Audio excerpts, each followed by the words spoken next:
তারা বলে দুর্নীতির বিরুদ্ধে ছিল, কিন্তু ইতিহাস কি বলছে? 94 বনাম 12, এই সংখ্যার আড়ালে লুকিয়ে আছে এক ভয়াবহ সত্যি। গত দুদিন আগে তারেক রহমানের এক প্রশ্নের জবাবে জামায়াত আমির দাবি করলেন তারা নাকি দুর্নীতি ঠেকাতে বিএনপিকে চাপ দিয়েছিল, কিন্তু ডাটা বলছে উল্টো কথা। 2007-এর 111 সরকার যখন চার্জশিট দিল, তখন বিএনপির এমপিদের মধ্যে 47% আসামি হলেও জামায়াতের কত ছিল জানেন? 71%। পার্সেন্টেজে কে বড় দুর্নীতিবাজ?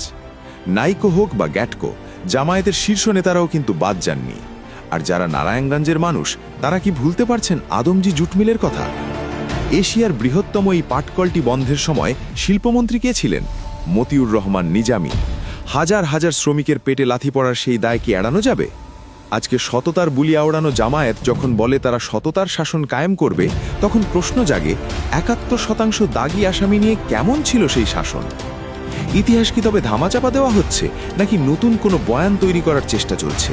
ক্ষমতায় যাওয়ার নেশায় আমরা কি তবে প্রকৃত ইতিহাস ভুলে যাচ্ছি?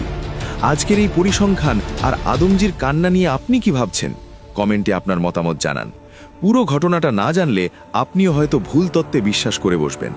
ভিডিওটি শেয়ার করে সবাইকে সত্যিটা জানার সুযোগ করে দিন।